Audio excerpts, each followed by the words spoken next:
গাঁটি কচু খাওয়া আমাদের শরীরের জন্য ভীষণই উপকারী, বিশেষ করে যাদের কোষ্ঠকাঠিন্যের সমস্যা আছে তাদের জন্য বেশি করে ডেলি যদি খাওয়া যায় গাঁটি কচু খুবই ভীষণই উপকার হয়। আর আজকে সেরকমই আমি একটা গাঁটি কচুর রেসিপি নিয়ে আপনাদের সামনে হাজির হয়েছি। এখানে আমি কিছুটা গাঁটি কচু নিয়েছি। কচিগুলোকে প্রথমে ছুলে নেব। একটা ছুরি নিয়েছি, ছুরি দিয়ে প্রথমে কচুর গায়ের যে কালো খোসাগুলো আছে এই খোসাগুলোকে ছুলে নিচ্ছি। এখন এই যে মুখের কাছ থেকে আর পেছন সাইডটা একটু কেটে নিয়ে আমি লম্বালম্বি করে দুটো টুকরো করে কেটে নিলাম। আপনারা চাইলে এগুলোকে গোল গোল করেও পাতলা পাতলা করেও কেটে নিতে পারেন। আমি সবগুলো কচু এমনি অর্ধেক করে কেটে নিয়েছি। এখন এই কচুগুলোকে পরিষ্কার করে জল দিয়ে ধুয়ে নেব। অনেক সময় এই কচুগুলোতে পরিষ্কার ছিল, অনেক কচুর গায়ে ভীষণ মাটি লাগা থাকে। মাটি লাগা হলে পরিষ্কার কচুগুলোকে 3-4 বার করে জল পাল্টিয়ে পাল্টিয়ে ধুয়ে নিতে হবে।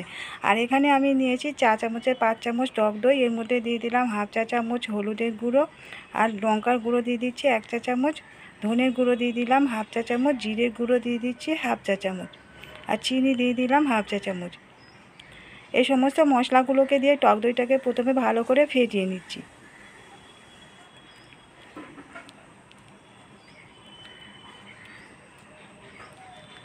টক দইটার সঙ্গে মশলাগুলো ফেটানো হয়ে গেছে। এখন গ্যাসে কড়াই বসিয়ে প্রথমে এর মধ্যে কিছুটা দিয়ে দিলাম রিফাইন তেল। তেলটা গরম হয়ে গেছে। এখন এর মধ্যে কেটে রাখা কচুগুলোকে দিয়ে দিচ্ছি।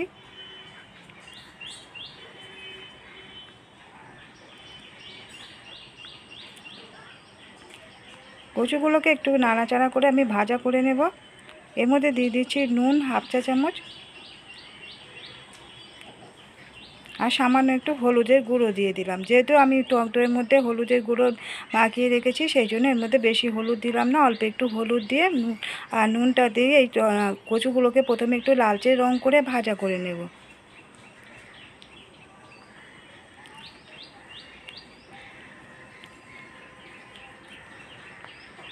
আরও তাড়াতাড়ি যদি রেসিপিটা করতে চাই সেক্ষেত্রে কচুগুলোকে একটু ঢাকা দিয়ে ভাজা করলে তার তাড়াতাড়ি ভাজার সঙ্গে সিদ্ধ হয়ে যাবে, তাহলে রান্না করার সময় আরও তাড়াতাড়ি হয়ে যাবে।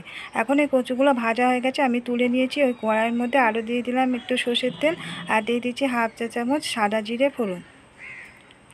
জিরেটা ভাজা হয়ে গেছে, এর মধ্যে দিয়ে দিলাম একটা মিডিয়াম সাইজের পেঁয়াজ কুচানো। পেঁয়াজটাকে প্রথমে একটু তেলের মধ্যে ভাজা করে নিচ্ছি।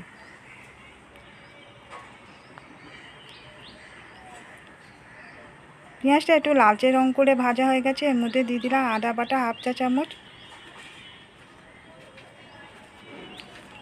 আর দিয়ে দিচ্ছি এর মধ্যে পেঁয়াজ বাটা। একটা ছোট সাইজের পেঁয়াজটাকে বেটে রেখেছিলাম, পেঁয়াজ বাটাটাকে দিয়ে দিলাম। দিয়ে এখন এই পেঁয়াজ বাটাটাকে এর সঙ্গে ভাজা করে নিচ্ছি। আমি এখানে কুচানো পেঁয়াজ আর বাটা পেঁয়াজ দুই রকম পেঁয়াজ দিয়েই করছি। আপনারা চাইলে শুধু পেঁয়াজ বাটা দিয়েও করতে পারেন। এখন এই পেঁয়াজ আর আদাটাকে একটু ভাজা করে নেব তেলের মধ্যে। পেঁয়াজ আর আদাটা ভাজা হয়ে গেছে। এখন যে আমি টক দইয়ের মধ্যে মশলাগুলোকে ভালো করে ফেটিয়ে রেখেছিলাম সেই টক দইয়ের মিশ্রণটা দিয়ে দিচ্ছি। এখন টক দইটাকে দিয়ে ভালো করে কষিয়ে নেব। এই টক দইটাকে দিয়ে খুব ভালো করে কষাতে হবে যতক্ষণ না টক দইটা থেকে তেল ছেড়ে আসছে। আর টক দইটা দেওয়ার সময় গ্যাসের ফ্লেমটা লোতে রেখে দিতে হবে, নাহলে এই টক দইটা ফেটে যেতে পারে। নাহলে গ্যাসের ফ্লেমটা অফ করে দিয়ে তারপরে টক দইটা দিতে হবে। আর টক দই যদি ফ্রিজে থাকে তাহলে আগে থেকে বার করে রেখে রুম টেম্পারেচারে এনে তারপরে দিতে হবে। টক দইটা খুব ভালো করে কষানো হয়ে গেছে, এর থেকে তেল ছেড়ে এসছে। এখন যে কচুগুলোকে আমি ভেজে তুলে রেখেছিলাম সেই গাঁটি কচুগুলোকে দিয়ে দিচ্ছি। দিয়ে কচুগুলোকে খানিকক্ষণ এখন ওই মশলার সঙ্গে নাড়াচাড়া করে একটু কষিয়ে নেব।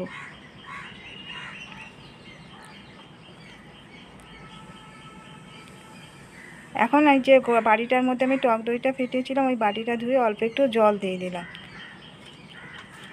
দিয়ে আরও খানিকক্ষণ নাড়াচাড়া করে কষিয়ে নিচ্ছি।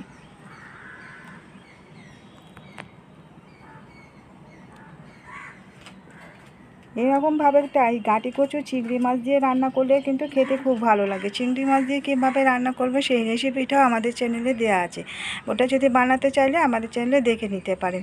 এখন কিছুটা আমি জল অ্যাড করে দিয়েছি, দিয়ে ঢাকা দিয়ে দিয়েছিলাম গ্যাসের ফ্লেমটা মিডিয়ামে রেখে।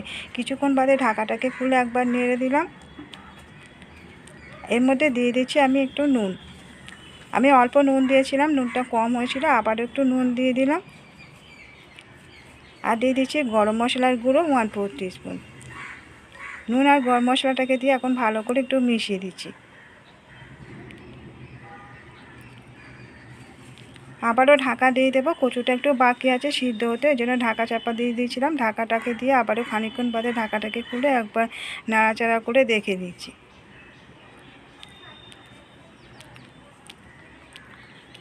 এক একটা কচু খুব তাড়াতাড়ি সিদ্ধ হয়ে যায়, আর কোনো কোনো কচু আবার একটু সিদ্ধ হতে সময় লাগে। সিদ্ধ হতে সময় লাগলে সেক্ষেত্রে একটু ঢাকা দিয়ে দিয়ে করতে হবে, তাতে করে তাড়াতাড়ি সিদ্ধ হয়ে যাবে। আবার ঢাকা চাপা দিয়েছিলাম, দিয়ে এখন কচুটাকে ঢাকাটাকে খুলে এবারে নামিয়ে নেব। কচুটা হয়ে গেছে, এরকম একটু অল্প অল্প গ্রেভি থাকতে নামিয়ে নিতে হবে কচুটাকে। তৈরি হয়ে গেছে গাটি কচু রান্না টক দই দিয়ে। এরকমভাবে গাটি কচু টক দই দিয়ে করে দেখতে পারেন, খেতে কিন্তু খুবই ভালো লাগে। তো বন্ধুরা, কেমন লাগলো আজকের রেসিপিটা কমেন্ট করে জানাতে ভুলবেন না। ভালো লাগলে একটা লাইক দিয়ে দেবেন, শেয়ার করে দেবেন, এবার সাবস্ক্রাইব করে রাখার রিকোয়েস্ট করলাম নতুন বন্ধুদের কাছে। আজকের মতো বিদায় নিচ্ছি, ফিরে আসছি আবার নতুন কোনো রেসিপি নিয়ে। ততক্ষণ সবাই সুস্থ থাকবেন, ভালো থাকবেন।